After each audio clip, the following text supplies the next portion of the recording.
সহকর্মী সহ বিভিন্ন রাজনৈতিক দলের নেতা ও পেশাজীবীদের শ্রদ্ধা ভালোবাসায় চির বিদায় নিলেন বাংলাদেশ ফেডারেল সাংবাদিক ইউনিয়নের সভাপতি রুহুল আমিন গাজী। বাদ জোহর জাতীয় প্রেস ক্লাবে সর্বস্তরের মানুষের শ্রদ্ধা শেষে শাহজাহানপুর কবরস্থানে তাকে দাফন করা হয়। প্রায় 5 দশক ধরে সাংবাদিকদের অধিকার আদায়ের লড়াইয়ে সামনের সারির নেতা ছিলেন সাংবাদিক রুহুল আমিন গাজী। রহিম রুমনের প্রতিবেদন।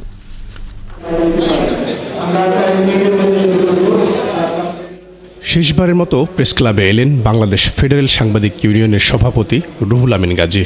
দীর্ঘ প্রায় 5 দশক বহু লড়াই সংগ্রামের সামনের সারিতে ছিলেন তিনি। পেয়েছেন সহকর্মীদের শ্রদ্ধা আর ভালোবাসা। তার জানাজায়ও ঢল নামে শুভাকাঙ্ক্ষীদের। উপস্থিত হন বিএনপি মহাসচিব সহ দেশের শীর্ষ রাজনৈতিক দলের নেতারাও।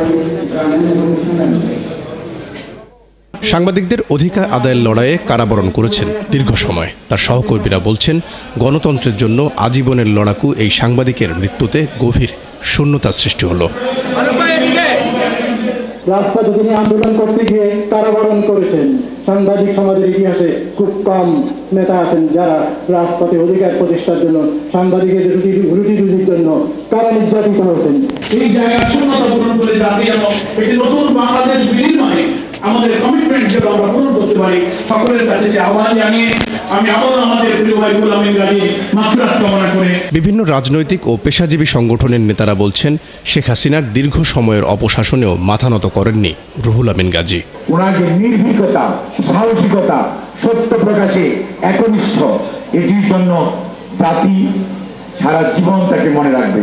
আর পেশাজীবী আন্দোলনের এমন ক্ষতি হয়েছে যে সত্য কথা স্পষ্টভাবে বলতে পারে এরকম লোকের সংখ্যা কমে যাচ্ছে।